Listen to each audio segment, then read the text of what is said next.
Hello जी, राम राम जी। कैसे हैं आप सब? आशा करते हैं आप सब भी ठीक होंगे। अभी शाम का टाइम है और इवनिंग रूटीन हमारा शुरू हो चुका है। 4 बजे से चाचा जी ने भैंस का दूध निकाल लिया है और गाय का दूध निकाला है। और देखिए उसने अपना अलार्म बजाना भी शुरू कर दिया है। और बच्चे गए हैं सारे अमित के घर और गगन लेने के लिए आया था उन सबको, तो उसी के साथ गए हैं। माँ गई थी पथवारे में तो माँ भी आ चुकी है। तो फिलहाल चाय भी बनाएंगे, सबसे पहले दूध निकालेंगे। चलते हैं बाल्टी लेकर, नहीं तो अब तो हमारा जो लाला है वो भी बहुत ज़्यादा शोर मचाने लगा है दूध पीने के लिए, और माँ तो उसकी बोलती रहती है। तो देखिए दोस्तों, आज मैं ये पूरा व्लॉग बना रही हूँ जैसे हम लोग दूध निकालते हैं, उसका मट्ठा बनाते हैं, दही जमाते हैं, मक्खन निकालते हैं, देसी घी बनाते हैं, किस किस तरीके से सारी प्रक्रिया होती है। तो इस पूरे व्लॉग में वही देखने को आपको मिलेगा। तो व्लॉग शुरू से लेकर आखिरी तक ज़रूर देखेगा और फिर बताइएगा कैसा लगा है। इस काम को करने के लिए बड़ी मेहनत लग। ये है लाला का स्टाइल दूध पीने का, ये देखो। और इसकी माँ ऐसा चाटती रहेगी, प्यार करती रहेगी, दूध पिलाती रहेगी। और ये वाला व्लॉग मैंने पूरा 1 हफ्ते में मिलाकर तैयार किया है, एकदम नेचुरल व्लॉग है। और देखिए आसपास से आवाज़ें आती रहती है तो इसलिए मैंने आवाज़ को बंद कर दिया था। तो चलिए जी शुरू कर देते हैं। सबसे पहले निकालते हैं गाय का दूध। तो प्रोसेस हमारा यहाँ से शुरू हो जाता है। बच्चे को दूध पिला दिया है और जब हम दूध निकाल लेंगे थोड़ा सा, उसके बाद में फिर बच्चे को दूध पिलाना होता है। तो जी ऐसे तो बच्चा पूरा दूध नहीं पी पाएगा 3-4 लीटर। और मैंने ले लिया है गर्म पानी। गर्म पानी से ही गाय के थनों या भैंस का थन हो तो उसके थनों को साफ करना पड़ता है, क्योंकि वो थन जो है वो नरम हो जाते हैं। सर्दी के मौसम में थन फटने का डर नहीं रहता है।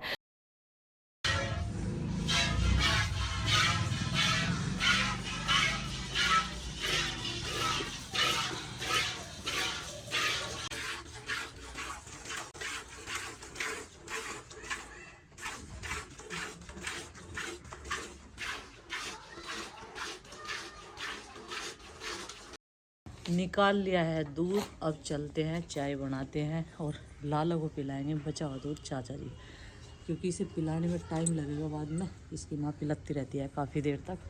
तो जी ये हो गया है सुबह का टाइम। सबसे पहला काम होता है दूध निकालने के बाद में अपने थोड़े से काम करना घर के, और फिर जो है हंडी को साफ़ करना। तो सबसे पहले करेंगे हंडी को साफ़, क्योंकि इसमें लगा हुआ है मट्ठा। और मट्ठा किस चीज़ से साफ़ होता है? वो होता है गर्म पानी से, क्योंकि ये चिकनी जितनी भी चीज़ें होती हैं वो गर्म पानी से ही हमें साफ़ करनी होती है। तो इसमें मैंने सारा धोवन कर दिया है, जितना मट्ठा अंदर लगा हुआ था। इसे हम ऐसे ही नाली में नहीं बहाते हैं, ये सारा हमारे पशुओं के धोवन में काम आ जाता है खाने के लिए। जितना उनका मतलब जो रातब होता है भिगो कर रखते हैं, उसमें ही मैं इस सबको इकट्ठा करके डाल देती हूँ गर्म पानी में। और यहाँ पर मैंने एक प्लास्टिक का जूना ले लिया है, जो हमारे आलू के कट्टे आते हैं उसी से मैं काट कर इनको बना लेती हूँ। तो ये बर्तन साफ़ करने में, हंडी साफ़ करने में बहुत ही काम की चीज़ है। तो ये देखिए जी हंडी एकदम से चमक चुकी है, और ये हंडी ना मसकर इतनी चिकनी हो चुकी है। इसमें मट्ठा जो है हम रखते हैं तो ये और भी ज़्यादा चिकनी होती जाती है, क्योंकि इसने इतना दूध दही मट्ठा पी रखा है बहुत ज़्यादा। तो अब इस जूने को जो है साफ कर कर रख देते हैं। दूसरा काम हमारा ये हरे में गुस्से डालना। तो आज यहाँ पर उपले लेकर आ रहे थे, तो जितना भी चूरा बचा हुआ था तो सबसे पहले हम लोग इसे यूज कर लेंगे। उपले हो उपले डाल सकते हैं, जैसे भी आपको ईंधन डालना है। तो दूध के अकॉर्डिंग मैंने यहाँ पर ईंधन इसमें डाल दिया है। अब अंगारी लेकर आएंगे दूसरी हरी में से, क्योंकि आज मैंने अभी तक चूल्हा नहीं जलाया था। तो बहुत सारे काम होते हैं दूध रखने के, कढ़ाने के साथ में ऐसे ही लगता है कि घी खाना बहुत ही आसान है। तो उसमें डाल देते हैं अंगारी। अभी आगे आगे आप देखते जाइए कैसे होता है ये सारा काम। समय लगता है, हर काम को करने में बड़ी मेहनत लगती है। बोलना आसान है, कहना आसान है, लेकिन करना इतना आसान नहीं है। तो इसी बीच में मैंने उसमें झीना लगा दिया था हरे में। अभी हंडी नहीं रखी, क्योंकि उसे सिलकने में थोड़ा सा टाइम लगेगा। उसी बीच में अपने 1-2 काम और निपटा लेते हैं। बर्तन साफ़ किए थे मैंने, तो ये पतीलियाँ सूख गई थी। अब ये सूखने के बाद में इन पर तले चढ़ा देते हैं। और राख हम लोग इसलिए नहीं लपेटते हैं, क्योंकि राख जो है वो काली काली हो जाती है और मिट्टी एकदम चमक कर आती है, तो बर्तन खिले खिले से ये तली उनकी सुंदर लगती है। तो हमारे यहाँ पर जो है राख नहीं लगाई जाती, मिट्टी का ही लेप किया जाता है पहले से ही। जितने भी मिट्टी के बर्तन होते हैं तो ये पीली चिकनी मिट्टी होती है, तो उसी को हम लोग यूज करते हैं। और जो हमारा हंडी रखने का स्टैंड है उसको भी हम इसी तरीके से साफ़ कर लेते हैं। एक दिन मैं इस हरी को भी इससे ही लीपूंगी पूरी से। तो ये देखिए ये स्टैंड भी मैंने लीप दिया है। चलिए जी अब चलते हैं अपने दूसरे काम की तरफ जो हमारा अभी अधूरा पड़ा हुआ है, जिसका आप सब भी बेसब्री से कर रहे हैं इंतज़ार।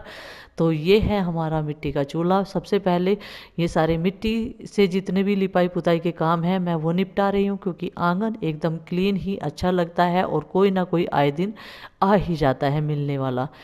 तो जी ये देखिए बस ये भी हो जाएगा, उसके बाद हरा सी लग जाएगा तो मैं उसमें हंडी रख दूंगी दूध की, क्योंकि हंडी मैंने बाहर ही रख रखी है। और माँ जी के पास आई है एक ताई जी पड़ोस वाली मिलने के लिए, थोड़ी देर के लिए उनका जो है इस तरीके से बैठकर दो चार बात हो जाती है और आपस में अपनी सखी सहेली के साथ में दो चार बात करके मन भी खुश हो जाता है।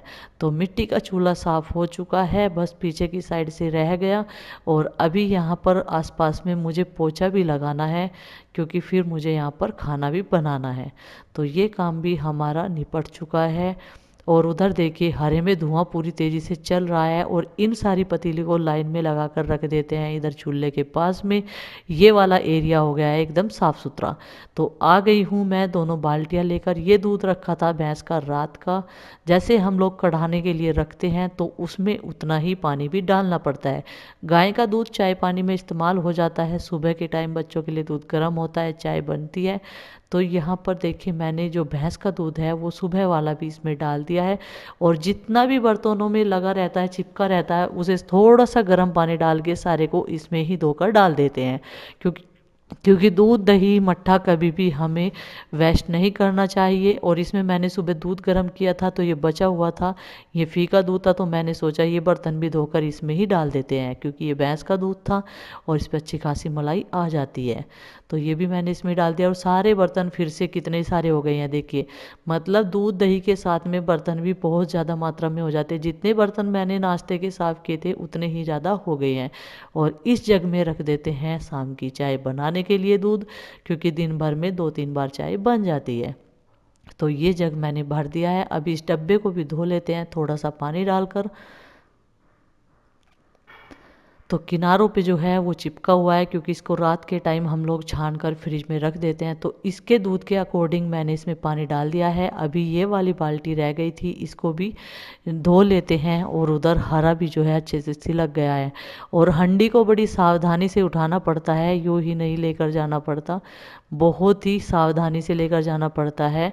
ये देखिए अभी हंडी को लेकर चलते हैं धीरे धीरे। और ये देखिए इधर का काम ये तैयार हो चुका है। अब इसको हम बीच बीच में ऐसे ही नहीं कि रख के छोड़ दिया, इसको जब तक ये दूध कढ़ेगा हम 3-4 बार चेक करेंगे शाम के निकालने के टाइम तक, और शाम तक इसका इंतज़ार करेंगे। और ये देखिए हंडी हमने निकाल कर जब दूध कढ़ गया था तो रख लिया है यहाँ पर। और अभी माँ इसको चेक कर रही है कि कितना गर्म है कितना ठंडा। तो उसी के अकॉर्डिंग इसमें लगाया जा रहा है जावन मट्ठा का। 2 चम्मच भर के माँ ने डाल दिया है। इस तरीके से जावन लगाकर अगर चलाते रहते हैं तो दही बहुत अच्छी बनती है और मॉर्निंग में फिर ये हमको जमा हुआ मिलता है। ये देखिए तो अब इसको ढकेंगे किसी शॉल या किसी गर्म कपड़े से, तभी मतलब ये जमता है, क्योंकि ठंडा मौसम बहुत ज़्यादा है। तो इस पे ढक दिया माने प्लेट, और इसमें हमारा दूध जो है एकदम सुरक्षित है, दही भी सुरक्षित है। सुबह का टाइम हो गया है दही लगाने का वक्त, तो मैं ले आई हूँ इलेक्ट्रिक रई, क्योंकि ये वाला दूध जो है इलेक्ट्रिक रई से हम लोग पिलोएंगे। अभी लाइट अच्छी खासी हमारे यहाँ पर आ रही है। ये दही लगाने से पहले हमें निकालनी है इसमें से दही, और आप देख ही चुके होंगे दही कितने अच्छे से हमारी जमकर तैयार हो गई है। तो जितनी बच्चे खा लेंगे उतनी ही ज़्यादा मैं नहीं निकालूंगी, क्योंकि छाछ भी पी लेते हैं, जो लस्सी होती है मेरा कहने का मतलब। और लस्सी जो है शहरों में तो बड़ी मुश्किल से मिलती है, खैर गांव में भी अब तो सब लोग दूध सेल करते हैं, लेकिन काफ़ी हेल्थ के लिए अच्छी भी होती है, टेस्टी भी लगती है। तो जी ये देखिए मैंने इसमें डाल दिया है गुनगुना पानी, दही में 1 लीटर, तो उसी से ये मक्खन आ जाएगा। तो अब इसको हम चलाएंगे 15 मिनट कम से कम, तभी इसमें मक्खन आएगा। और बीच में हमें इसे चेक करते रहना है, क्योंकि दूध की मात्रा के हिसाब से रई हमारी छोटी है तो बीच बीच में गर्मा जाती है, गर्म ना हो जाए, गर्म होकर वो फूक जाती है, तो ये भी चेक करना होता है। तो जी ये देखिए अभी 15 मिनट के बाद में इसमें मक्खन आ गया था। अब मक्खन सारा पोंछ लेते हैं और एक डब्बे में निकाल लेते हैं।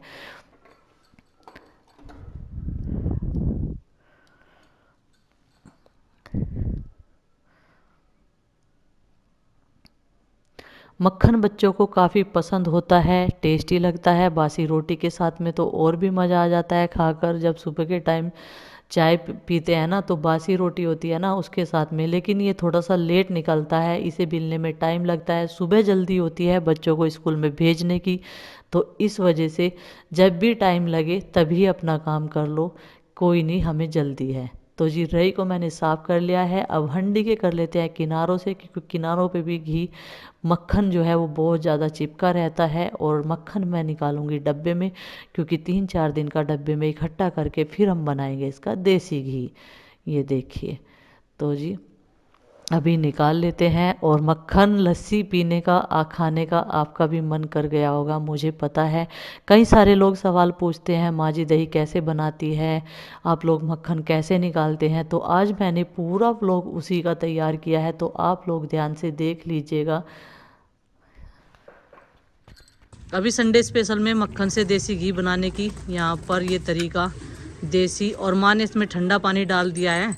और अभी इसका बनाएंगे देसी घी, देखिए। और ये मक्खन हमारा 4 दिन का इकट्ठा हो रहा, क्योंकि हमने अभी से तो बिलोना शुरू किया था। और आपको क्या पसंद है भाई? है घी पसंद है इसको भी। तो देसी घी बनाने की तैयारी हो गई है। और यहाँ पर सासू माँ ने देखिए पतीली में निकालना शुरू कर दिया है। और ये व्लॉग है पूरा 3 दिन बाद का, यानी कि आज का संडे वाले दिन का शाम का। मैंने बोला था ना आपको कि 1 हफ्ते में जाकर मैंने ये व्लॉग आप सबको देखने के लिए तैयार किया है। तो बड़ी मेहनत लगी है इसे तैयार करने में, एक एक क्लिप बनाना और उसे सुरक्षित रखा है, ताकि मैं आपको प्रॉपर तरीके से सारी चीज़ दिखा सकूं। तो इसमें धीमी धीमी आंच में हमें इसको पकाना है, नहीं तो इसमें बहुत सारे उबाल आते हैं। ये जो ऊपर घूम रही है ना, ये छाछ की मलाई होती है। और नीचे जो छचेडू है, हमारी भाषा में छचेडू बोलते हैं उसे, जो नीचे बैठा हुआ है वो भी मट्ठा होता है, वो नीचे बैठ गया। और अब इसको इसमें डालना शुरू करते हैं। अब मुझे चाय छाननी लानी पड़ेगी, है क्या माँ? चाय छाननी है। तो अभी हमारा देसी घी बन के तैयार हो गया है। अब हम अपना ये देसी घी कर लेते हैं एक डब्बे में स्टोर, और थोड़ी देर रखेंगे इसे फ्रिज में जमने के लिए, ताकि ये जम जाए। क्योंकि बच्चे जो हैं इधर उधर घूमते रहते हैं, कहीं से गिरा ना दे। पिघला हुआ लिक्विड में ज़्यादा कहीं खिंच जाएगा, तो इसी वजह से मैं इसको फ्रिज में रख देती हूँ। तो ये हमारा देसी घी एकदम शुद्ध प्योर वाला बन के तैयार है। तो फ्रेंड्स, आपको आज का ये हमारा व्लॉग कैसा लगा कमेंट करके ज़रूर बताइएगा। व्लॉग पसंद आए तो लाइक ज़रूर कीजिएगा, चैनल पर नहीं तो सब्सक्राइब कीजिएगा। और इस तरीके से बनाया जाता है दूध से देसी घी, मक्खन से देसी